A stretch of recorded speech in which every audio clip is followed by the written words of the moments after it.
नमस्कार मैत्रिणींनो, आषाढ महिना चालू आहे. त्यासाठी सर्वत्र तळणीचे पदार्थ बनवले जात आहेत. पण यासोबतच 2 दिवसावरती आषाढी एकादशी आलेली आहे. त्यासाठी आज आपण उपवासाच्या मस्त खमंग अशा पुऱ्या बनवतोय. त्याही गोड आणि तिखट दोन्हीही. तर चला लगेच आपण रेसिपीला सुरुवात करूयात. तर इथं मी काय केलेलं आहे, मध्यम किंवा छोट्या साईजवाले 4 बटाटे आहेत. ते मी इथे घेतलेले आहेत. हे आपल्याला उकडवून घ्यायचे आहेत. त्यासाठी मी हे कुकरमध्ये घातलेले आहेत. यामध्ये थोडंसं पाणी घातलेलं आहे, कारण 2 ते 3 शिट्ट्यामध्ये आपले बटाटे शिजतात. यासोबतच आपल्याला यामध्ये काय करायचे, तर मी इथं लाल भोपळा घेतलेला आहे, कारण आपण गोड पुरी आणि तिखट पुरी दोन्हीही बनवतो. त्यासाठी इथं मी लाल भोपळाही घेतलेला आहे. तोही असाच या बटाट्यावरती ठेवला आहे. आता कुकरचं झाकण लावायचं आहे आणि एक 2 ते 3 शिट्ट्यामध्ये आपले हे दोन्ही पदार्थ जे आहेत ते चांगले शिजतात. तर इथं शिजून थंड झालेले आहेत दोन्ही पदार्थ आपले. तर मी सर्वप्रथम भोपळा घेतलेला आहे. तर तो छान असा शिजलेला आहे, थंड झालेला आहे. म्हणजे हलकासा गरम आहे. तर तो चांगल्या पद्धतीने आपल्याला जेव्हा हाताळता येईल, म्हणजे टेम्परेचर त्याचं तशा पद्धतीचं होईल, त्यावेळेला अशा प्रकारे त्याचा जो गर आहे तो आपल्याला चमच्याच्या मदतीने काढून घ्यायचा आहे. संपूर्ण गर ह्याच्यातला जो आहे तो आपल्याला बाजूला वेगळा करून घ्यायचा आहे. यापासून आपण गोडपुरी बनवतोय. त्यासाठी इथे मी गूळ घेतलेला आहे. त्याचं प्रमाण असं वगैरे मी काही मोजून घेतलेलं नाही. तुम्हाला जर असंच घ्यायचं समजत नसेल तर सेम जेवढं क्वांटिटीमध्ये तुमचा भोपळा शिजून झालेला आहे तेवढा तुम्ही इथं गूळ घेऊ शकता.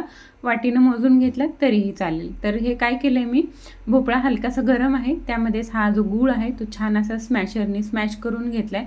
म्हणजे या भोपळ्याच्या गरमीने हा जो गूळ आहे तो वितळला जातो आणि छान असा एकसारखा होतो. त्यासाठी हलका गरम भोपळा असतानाच हे आपल्याला करायला सुरुवात करायची.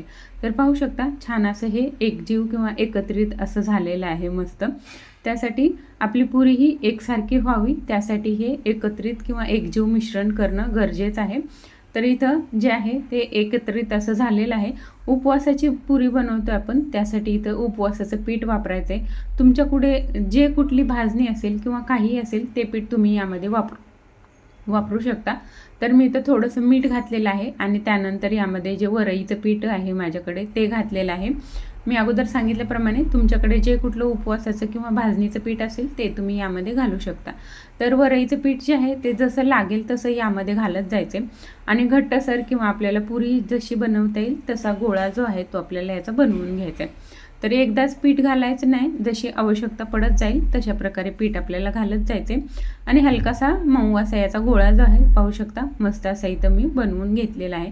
हा आता आपल्याला मुरण्यासाठी एक 5 मिनिटासाठी तरी ठेवून द्यायचा आहे. त्यासाठी मी हा बाजूला काढून ठेवते आणि ठेवून देते. तर याच भांड्यामध्ये आता मी इथं जे उकडलेले आपले बटाटे होते ते सोलून घेतलेले आहेत. तर सेम आता याची आपल्याला तिखट पुरी बनवायची. त्यासाठी इथं या बटाट्याचा वापर करायचा आहे. तर बटाटे एकसारखे व्हावे किंवा याचा किस जो आहे तो एकसारखा व्हावा, पुरीमध्ये कमी जास्त मागे पुढे होऊ नये. त्यासाठी इथे किसणीने मी अशा प्रकारे किसून घेत आहे. तुम्ही स्मॅशरने केले तरीही चालेल, फक्त एकसारखा बटाटा झाला पाहिजे, स्मूथ असा, म्हणजे आपली पुरी जी आहे तीही छान टम्म अशी फुगते आणि एकसारखी बनते. तर इथं बटाटा किसून घेतलेला आहे. तिखट पुरी बनवते आपण, त्यासाठी इथं मी ठेचा बनवून घेतलेला आहे. यामध्ये मी जिरं, मीठ आणि हिरवी मिरची घातलेली आहे. तुमच्याकडे उपवासाला काय काय खातात ते तुम्ही यामध्ये घालू शकता. कुठे कोथिंबीर खातात, कुठे जिरं खातात, कुठे जिरं खात नाहीत. तर तुमच्या आवडीनुसार तुम्ही यामध्ये काय घालायचं ते घालू शकता. तर इथं मी आणखीन थोडंसं मीठ घातलेलं आहे आणि सेम यामध्येही मी वरईचं पीठ जे आहे ते घालून घेत आहे. मी अगोदर सांगितल्याप्रमाणे तुमच्याकडे जे उपवासाचं पीठ असेल किंवा सिंपलमध्ये तुम्ही घरी वरई आणि जो साबुदाणा असतो तो हलकासा भाजून घ्यायचा आणि मिक्सरमधून चांगलं त्याचं बारीक पीठ दळायचं, तसं केलं तरीही चालतं. याप्रमाणे म्हणजे अशा पद्धतीने पीठ घरच्या घरी तयार करून आपण उपवासाच्या घाऱ्याही बनवलेल्या आहेत. ती रेसिपीही आपल्या चॅनलवरती अवेलेबल आहे. तुम्हाला पाहायची असेल तर तुम्ही जाऊन पाहू शकता. तर इथं पहिल्या पिठासारखंच मी सेम हे पीठही छान घट्ट असं मळून घेतलेलं आहे. याची आपल्याला पुरी व्यवस्थित अशी बनवता यावी अशा पद्धतीचं पीठ आपल्याला बनवून घ्यायचं आहे, दोन्हीही पीठ. तर हे पीठ जोपर्यंत आपण मळत होतो तोपर्यंत आपलं जे पहिलं पीठ होतं जे गोड पुरीचं ते इथं मुरलेलं आहे. तर त्यासाठी आता आपल्याला पुरी बनवायची आहे त्याची. तर इथे मी 2 प्लॅस्टिकचे पेपर घेतलेले आहेत, म्हणजे पिशवीचा कागद घेतलेला आहे. त्याला आपल्याला दोन्ही बाजूंनी तेल लावून घ्यायचं आहे. तुम्ही याला पिठी लावूनही लाटू शकता, पण अशा पद्धतीने बनवल्यावर आपली जी पुरी आहे ती पटकन होते. त्यासाठी इथं मी हे जे प्लॅस्टिकचे पेपर आहेत ते घेतलेले आहेत आणि या पिठाचा अशा प्रकारे गोळा करायचा आहे. आपल्याला किती मोठी पुरी बनवायची त्यानुसार याचा आपल्याला गोळा बनवून घ्यायचा आहे. या पेपरवरती ठेवायचा आहे. दुसरा पेपर वरतून आपल्याला ज्या बाजूने आपण तेल लावलेलं आहे त्या बाजूने ठेवून घ्यायचं आहे. आपण हातानेही याला बनवू शकतो किंवा अशा प्रकारे प्लेटनी बनवायचे. प्लेटनी बनवल्यावर एकदम पटकन बनून जातो, म्हणून प्लेटनी याला प्रेस करायचं आहे किंवा भार द्यायचा आहे. तर पाहू शकता मस्त अशी आपली पुरी जी आहे ती इथं बनवून तयार होते. हाताने हलकीशी एकसारखी करून घ्यायची किंवा तुम्हाला छोटी मोठी वाटत असेल तर आणखीन थोडंसं याला प्रेस करून घ्यायचं आहे. अशा प्रकारे ही आपली जी गोड पुरीची पुरी आहे ती पाहू शकता मस्त एकसारखी अशी तयार झालेली आहे. यामध्ये भोपळा थोडा थोडा दिसतोय, पाहू शकता छान एकसारखा भोपळा आहे आपला झालेला आहे.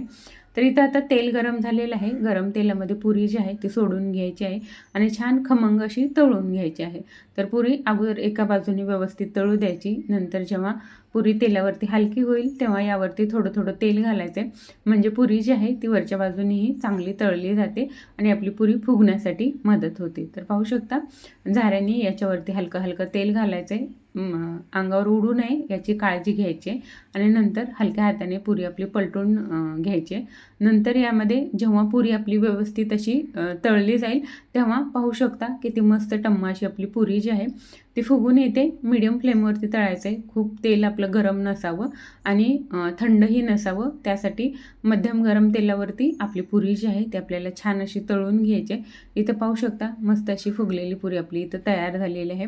सर्व पुऱ्या आपल्याला याच पद्धतीने बनवून घ्यायच्या आहेत. गोडपुरी अगोदर तळायचे, म्हणजे जे आपलं तेल आहे ते आपलं तिखट होत नाही किंवा तिखटाची चव आपल्या तेलामध्ये उतरत नाही. तर त्यासाठी मी गोडपुऱ्या अगोदर बनवून घेतलेल्या आहेत आणि आता इथं तिखटपुरी बनवत आहे. तर सेम ज्याप्रमाणे आपण गोडपुरी बनवली होती त्याप्रमाणेच मी इथं तिखटपुरीही बनवून घेत आहे. तर सेम जी पद्धत होती त्याप्रमाणे तेल लावलेलं आहे दोन्ही पेपरला आणि इथं प्लेटनी अशा प्रकारे प्रेस करून घ्यायचे, म्हणजे छान अशी आपली पुरी एकसारखी अशी तयार होते.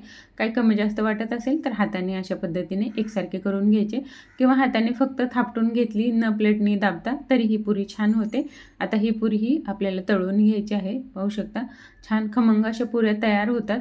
तर तळताना यालाही आपल्याला काळजी घ्यायची. एका बाजूने व्यवस्थित तळू द्यायचे, नंतर दुसऱ्या बाजूला पलटून घ्यायचे, म्हणजे ही पुरी ही आपली छान अशी तयार होते.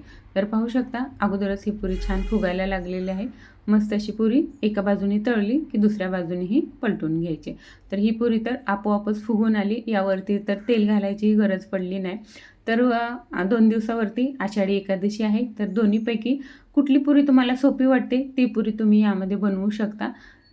गोड ही पुरी मी एक सोबत दाखवलेली आहे आणि तिखट पुरी एकाच व्हिडिओमध्ये मी तुम्हाला दोन्ही पुऱ्या दाखवलेल्या आहेत.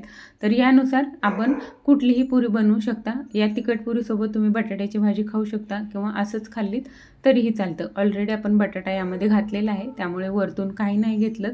या पुऱ्या अशाच खाल्ल्यात, टिफिनला बनवून नेल्यात किंवा घरी आपल्या फॅमिलीसाठी बनवल्यात, रात्रीच्या फराळामध्ये किंवा सकाळच्या फराळामध्ये कधीही तुम्ही या बनवल्यात एकादशीला तरीही चालेल. रेसिपी कशी वाटली कमेंट नक्की करा. दोन्ही पुरीपैकी कुठली पुरी तुम्हाला आवडली हेही मला सांगायला विसरू नका. तर तुम्ही ट्राय करून बघितली आहे उपवासाच्या दिवशी तरीही मला नंतर कमेंट केली तरीही चालतं. साधी सोपी पद्धत आहे. आजचा व्हिडिओ पाहिल्याबद्दल धन्यवाद. सबस्क्राईब